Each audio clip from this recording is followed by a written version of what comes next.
Olá, seja muito bem-vindo a mais uma Revista de Sábado. Este é o 21º episódio da segunda temporada deste conteúdo do canal do Vanucci.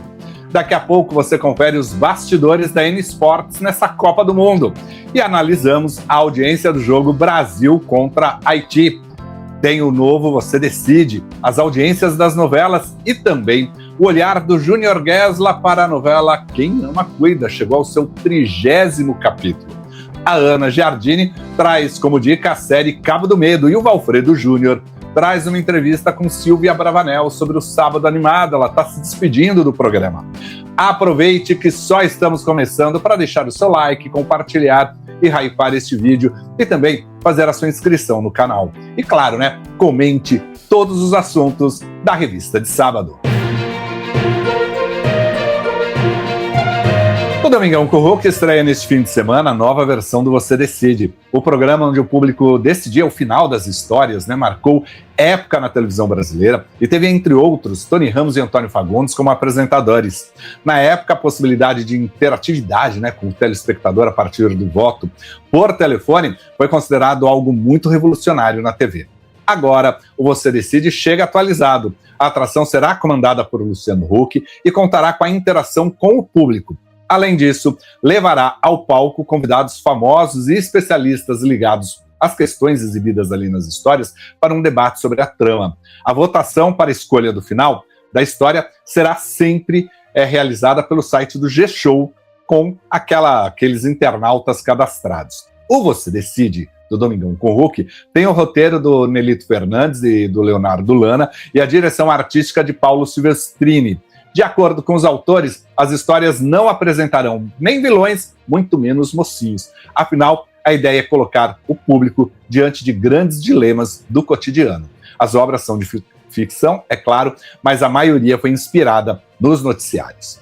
A vitória do Brasil por 3-0 contra o Haiti mobilizou a televisão e a internet na noite desta sexta-feira.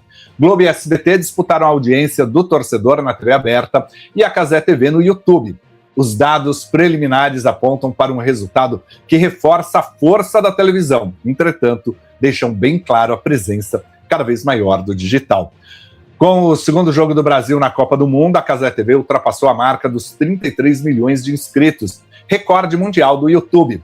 30 minutos antes da partida começar, a Cazé TV já ultrapassava os 8 milhões de visualizações. O pico foi registrado no final do primeiro tempo, com mais de 16 milhões de dispositivos conectados.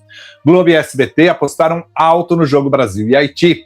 As duas emissoras bateram recordes de audiência na Copa do Mundo com este jogo. Segundo números preliminares do Ibope obtidos pelo canal do Vanucci junto a fontes do mercado, a Globo fechou com 32,1 pontos de média.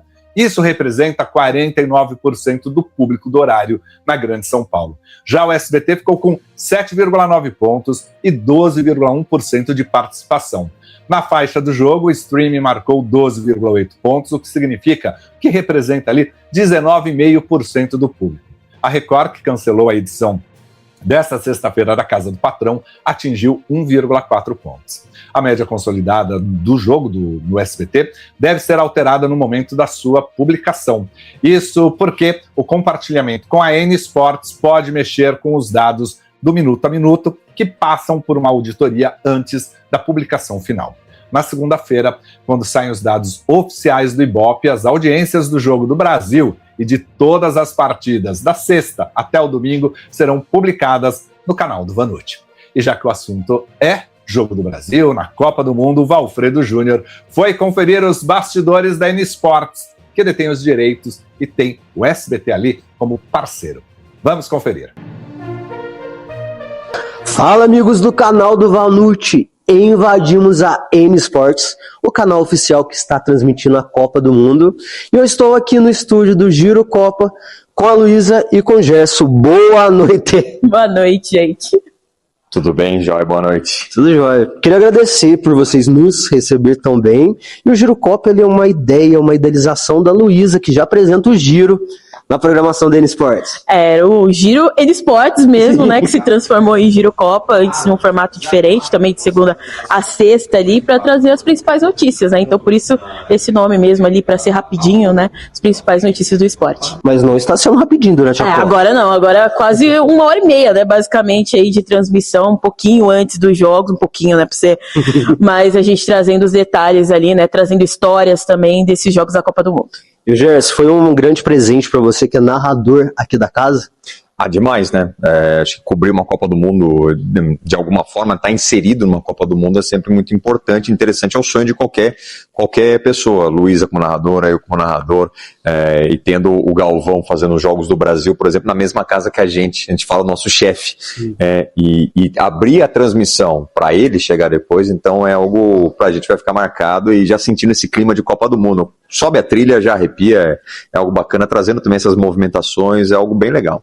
Ô Luísa, na abertura da Copa teve um fato curioso com o ônibus do México, é isso? A gente acompanhou basicamente quase toda a trajetória, a gente terminou o giro, não tinha chegado ainda o ônibus, porque todos os torcedores cercando, né, os ônibus, então acompanhando, fazendo toda essa trajetória, inclusive o México já classificado, né, para a próxima fase, então acompanhando mesmo o México até a chegada do estádio, a gente não conseguiu nem ver justamente porque ficou meio atrasado ali, né, Gerson? Tem isso também, né, Gerson? Vocês começam com o estádio vazio e no andamento, faz chamadas com os repórteres da N Sports, do SBT diretamente. Essa conexão. Exato, a gente teve num jogo, inclusive, o André Galvão trazendo as informações direto do estádio, e ele, quando ele conversava com a gente, falava da expectativa do jogo, ele falou, opa, pintou a escalação aqui das duas seleções, pode pôr no ar? Eu falei, pode, foi em primeira mão aqui na N Sports, ele passou as escalações, e também a gente tem o pessoal que fica na parte externa do estádio, tanto o Danilo Souto, a Gabi Martins, trazendo todo esse clima, né, do torcedor que viajou, o torcedor brasileiro que viajou até os Estados Unidos, ou então muitos que já moram por lá, trazendo essa expectativa e de poder ver a seleção brasileira, já vai criando esse clima, né? É aquilo, vai contagiando o torcedor para seguir ligado na programação. Luísa, vocês que estão vivendo diariamente essa emoção da Copa, transmissão aqui na N Sports, no SBT, repercussão, como está sendo? Tá sendo boa, né? A gente tá conseguindo, enfim, os números são muito importantes, né? Mas eu acho que até a nossa vivência também, né, de Copa do Mundo, pelo menos pra mim, enfim, tenho 28, né, anos, então pra mim é a primeira Copa do Mundo, apresentando um programa, vivendo essa Copa do Mundo, mas o pessoal tem gostado bastante, a gente tá feliz demais com isso. Gerson, na hora que nós chegamos, ali em uma das mesas tinha um álbum de figurinha. De quem que é aquele álbum ali? Não é meu, se tivesse completo poderia ser, mas é aquilo, eu falo que Copa do Mundo é algo muito nostálgico, né, que acaba trazendo aquilo da infância mesmo, e eu falo, pô, a gente tudo marmanjo colecionando figurinha, vendo muitos e muitos jogos, e tendo o Galvão Bueno narrando o jogo, acho que vai muito lá atrás, pô, lembrar que lá o molequinho em casa, junto com meu pai, curtindo os jogos da seleção, dormindo na sala em 2002, sendo acordado na hora que saiu um gol do Brasil. Era de madrugada. Então tinha isso, então traz muito isso, e a gente tá vivendo isso agora de um outro lado, estando na frente das câmeras para contar histórias bacanas, envolvendo tanto a seleção brasileira quanto outras seleções, como a gente falou de jogadores do Haiti, que tanto que sofreram para até chegar a disputar uma Copa do Mundo, e Copa do Mundo tem aquele sentimento diferente, é quando todo mundo se une para torcer para um só time, para a seleção brasileira. Luísa, estamos chegando quase ao final, eu tô vendo essa bola, eu vou ter que propor um desafio para vocês. Meu Deus do céu. Teremos um desafio, mas antes, queria que você deixasse um recado pro pessoal em casa, para assistir, o que você tá sentindo, o que você quer falar. Bom, se você quiser saber história, a gente traz bastante de data, né, informações sobre os confrontos. Se você quiser sentir o clima do jogo 1h30 antes dos confrontos, é aqui na tela da N Sports, é no Girocopa, a gente vai trazer todas as informações possíveis e a gente tá feliz demais, né, de viver uma Copa do Mundo aqui na tela da N Sports. Recado do Gerson? Estaremos no ar até o próximo dia 19 de julho, então venha fazer companhia pra gente durante toda essa Copa do Mundo, venha viver essa Copa do Mundo com a gente aqui na N Sports. O desafio é simples, temos uma bola. Ela jogou bola, viu? Ela falou que jogou bola. Então. Você é narradora do Zagueira, Campeonato Brasileiro aqui, que eu sei. Então vamos lá. Embaixadinha. Aí, spoiler pra... Coisa que ela não manja é embaixadinha. Mas nada, gente, Esse é o desafio, vamos lá. Pelo menos um tem que sair. não vai sair. No meio do campo, na linha do campo. Horrível com base. Vai, Luiz. Justamente o que eu falei, que eu sou horrível. Luiz, olha na balela. Não, eu juro, eu sou horrível. Vamos ver. Quer dobrar Duas. Eu avisei. Vamos pegar. Obviamente vou perder para Luiz. A Luiz Santana teve categoria, já jogou alguma coisa. Mas enfim. Obrigada. 5. Humilhação. Ficamos por aqui, então, N Sports SBT. Na vida, ó. É a Copa. É a Copa que o Brasil quer ver aqui na tela da N Sports do SBT. Paramount anunciou que o UFC na Casa Branca alcançou um recorde de 17 milhões de espectadores nos Estados Unidos e na América Latina. Esses dados são da Nielsen e da Bolt Analytics. O histórico card realizado na Casa Branca tornou-se o maior evento exclusivo ao vivo da história do Paramount Plus, registrando uma média de 8,2 milhões de espectadores nos dois mercados. O UFC divulgará na próxima semana os números de audiência dos demais territórios fora dos Estados Unidos e da América Latina.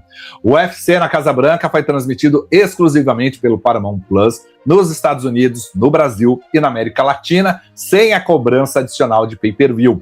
Desde o início do ano, 16 milhões de assinantes assistiram a mais de 180 milhões de horas de conteúdo do UFC no Paramount Plus, gerando uma audiência superior a 20 vezes a média registrada pelos eventos em pay-per-view nos últimos 2 anos.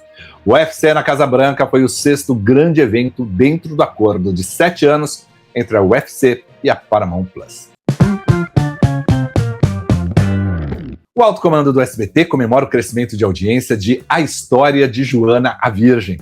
Em cartaz há menos de um mês, a novela teve o seu segundo melhor desempenho na noite da última segunda-feira, com 3,5 pontos de média. Os estrategistas acreditam que a trama mexicana começou a ampliar o seu público. Na terça-feira ficou com 3 pontos de média e 4,8% de share. E na quarta-feira caiu para 2,5% de média, 4% de share. Já na quinta-feira subiu novamente para 3,1% de média. Apesar de continuar na terceira colocação, os números trazem um certo otimismo para o SBT. O desempenho de Coração de Mãe levou a Record a apostar em mais uma trama turca para o seu horário nobre. A Iludida foi a escolhida pelos estrategistas da emissora. Eles apostam nas novelas turcas, já que os números deixaram bem claro que o público da Record tem grande adesão com essas produções. Coração de Mãe tem plateia cativa, né? E essa semana que termina prova muito bem isso. Na segunda-feira, a novela marcou 6,2 pontos, o equivalente a 9,6% dos telespectadores do horário na Grande São Paulo. Já na terça-feira, fechou com 6 de média e 9,5% de share, e na quarta-feira, manteve-se com 6,1 pontos e 10% de participação. Na quinta-feira, subiu para 6,4 pontos. Os números do Ibope, obtidos pelo canal do Vanucci, junto a fontes do mercado, são bem claros. Coração de Mãe garante a vice-liderança com uma boa margem de diferença em relação ao SBT, porque tem público cativo. As novelas turcas conquistaram mesmo o brasileiro, elas fazem sucesso na Record, na Band e nas plataformas digitais. E por falar nisso, Guerra das Rosas não coloca a Band na disputa pela terceira colocação, mas a sua audiência é constante e segura. Mais uma novela turca com plateia garantida todas as noites. Na segunda-feira, marcou 1,3 pontos de média, o que representa 2% do público do horário. Subiu para 1,4 pontos e 2,2% de share na terça-feira. E na quarta, manteve a média em 1,4%, mais o share em 2,3%. Na quinta-feira, recuou para 1,2 pontos de média. Esses dados são claros sobre a fidelidade do telespectador. Para melhorar a audiência, a Band tem como um grande desafio aí ampliar a audiência do Jornal da Band e acrescentar nele um público que poderá passar para a dramaturgia. Mesmo com esses números, o retorno comercial de Guerra das Rosas é um dos mais interessantes para a emissora. E se alguém na Globo tinha medo de Quem Ama Cuida perder a audiência durante a Copa do Mundo, Valcir Carrasco e a Cláudia Souto mostram justamente o contrário. A novela continua entre os melhores resultados da emissora, mesmo com as constantes mudanças de horário para atender a agenda dos jogos. A estratégia dos autores funcionou. Os últimos capítulos reservaram momentos importantes na história de Adriana. A protagonista de Quem Ama Cuida foi julgada, condenada e presa. A vilã Pilar colocou todo o seu mau caráter contra a mocinha e até mesmo contra a sua própria família. Tudo pelo dinheiro. E no meio disso tudo, Pedro, declarou de vez o amor pela fisioterapeuta. ou seja, elementos suficientes para atrair o telespectador e colocar Quem Ama Cuida entre os principais assuntos nas redes sociais. Na segunda-feira, Quem Ama Cuida marcou 23,1 pontos de média, o equivalente a 38,8% do público do horário na Grande São Paulo. Na terça-feira, fechou com 22,8 pontos e 38% de share. Já na quarta, voltou para 23,1 de média, o que corresponde a 37,4% de share. E na quinta-feira, voltou para 23 pontos de média, audiência estabilizada numa semana com mudanças de horários. E já que o assunto é novela, o Júnior Guesla vem à revista de sábado para fazer um balanço desses 30 capítulos de Quem Ama Cuida. Com você, Júnior.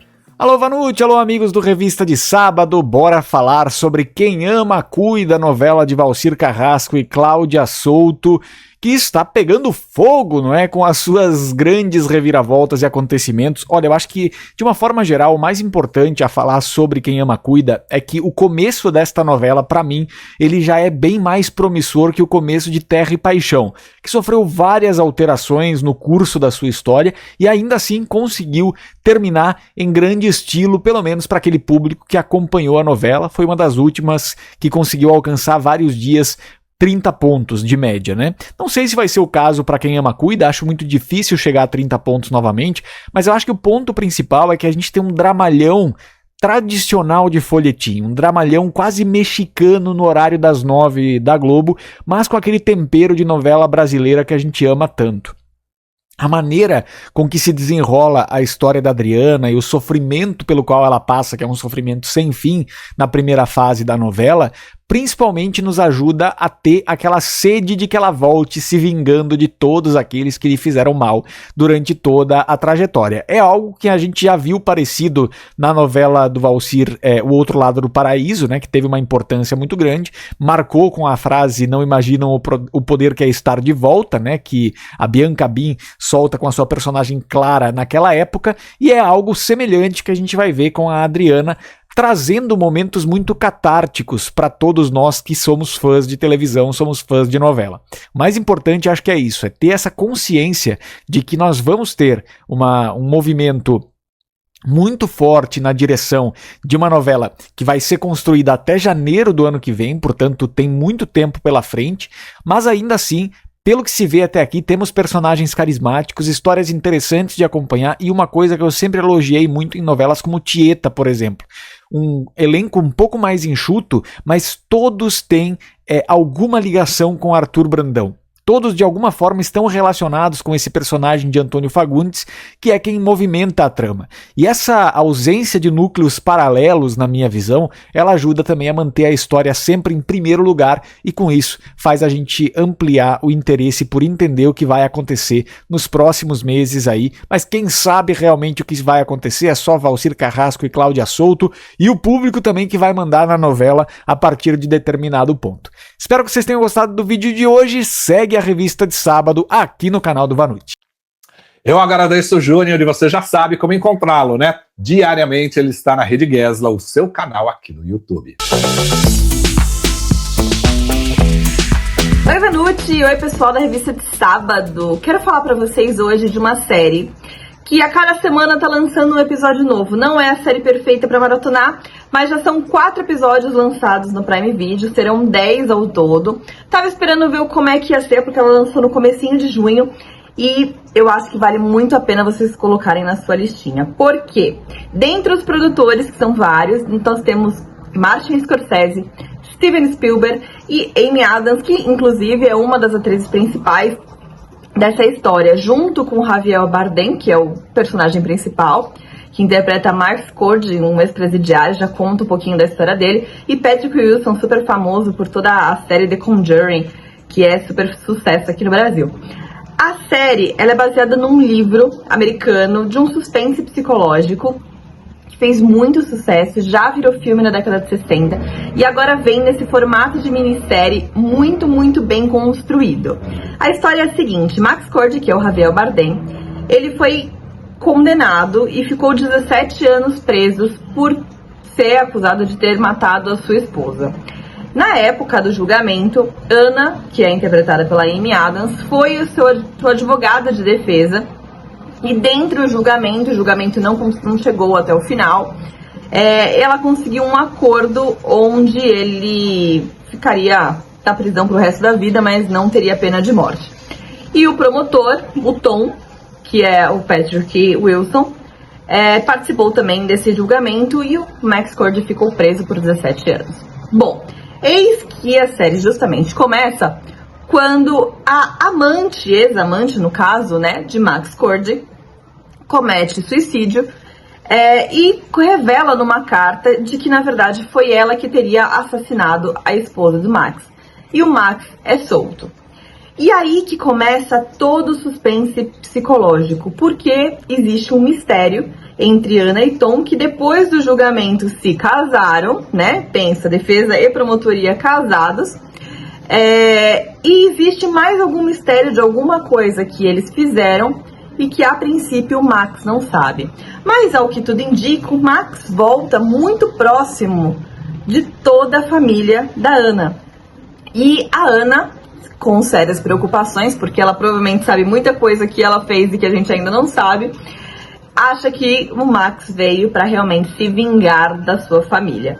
É um suspense psicológico onde a trilha sonora, eu preciso chamar atenção, é um personagem à parte, porque muito do clima e todas as ânsias e medos, principalmente da Ana, vem da trilha sonora.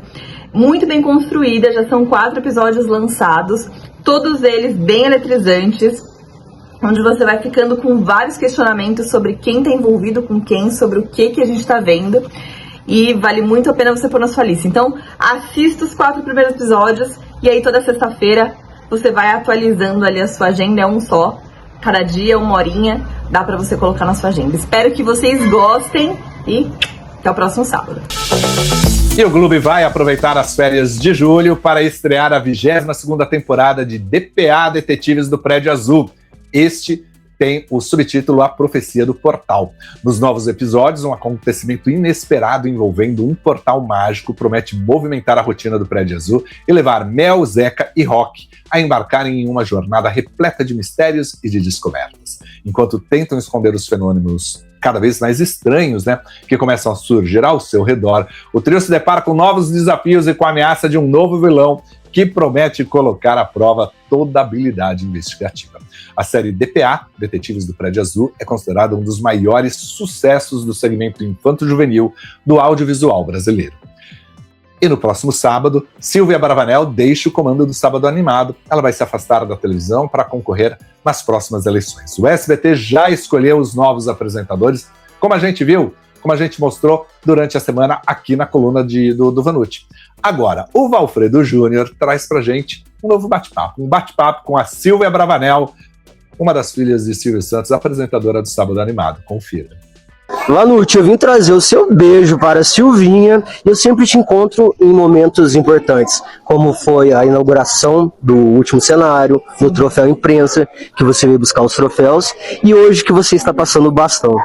Pois é, na verdade não é passando bastão, a gente está aí colocando 2 crianças incríveis, super fofas, o Brasil inteiro vai amar, eu tenho certeza, porque quando assisti o vídeo delas apresentando o Domingo Animado, meu coração bateu muito forte para poder escolher elas, para poder continuar aí o Sábado Animado e me representando na televisão.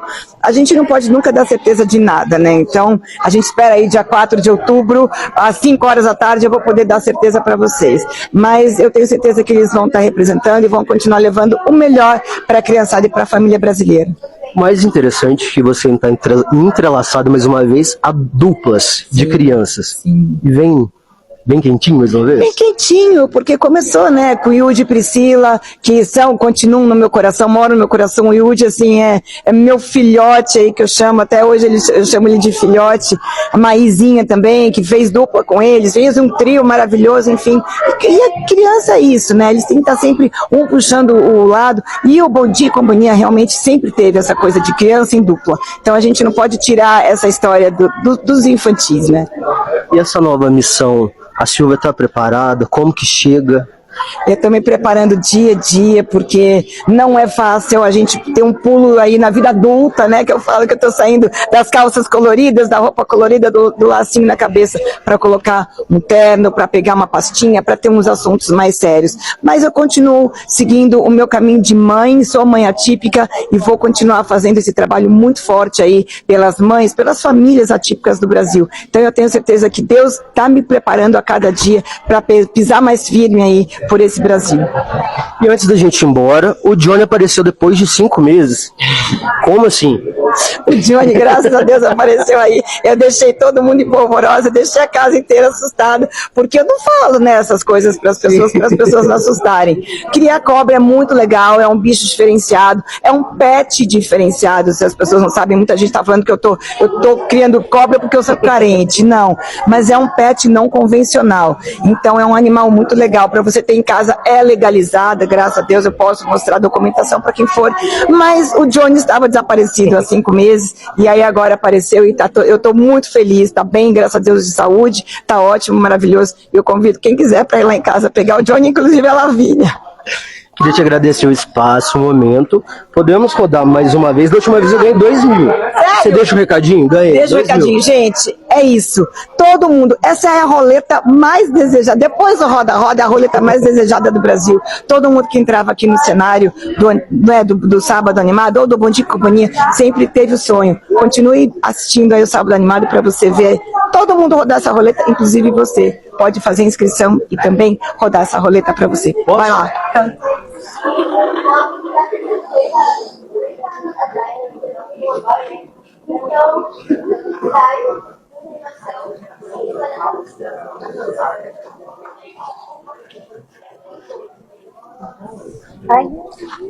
Hoje é Tá ótimo.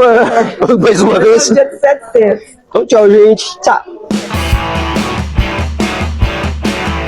O play dessa semana vai para Isabel Teixeira, que a cada capítulo nos surpreende com a sua vilã Pilar em Quem Ama Cuida. A atriz adotou um tom mais acentuado, entretanto longe de algo caricato. Ela até comemorou, viu? Porque já ouviu xingamentos nas ruas dos telespectadores. E o stop dessa semana vai para a edição especial da Globo. A faixa de reprises de novela nas tardes da emissora tem sinais claros de que já esgotou. O problema não está em Além do Tempo, não. Muito pelo contrário. Quem quer dramaturgia nesse horário, busca nos serviços de streaming. Está na hora da Globo repensar a sua estratégia e colocar ali um programa de conteúdo. E ponto final em mais uma edição da Revista de Sábado. Deixe o seu like, hype e comente esse vídeo, compartilha com os amigos e, claro, faça sua inscrição aqui no canal. Aproveita para indicar o canal também a seus amigos que gostam do audiovisual. E claro, não deixe de entrar lá no site canaldovanucci.com.br. Eu tenho a certeza que eu vou encontrar você num próximo vídeo aqui no canal. Até mais, tchau, tchau.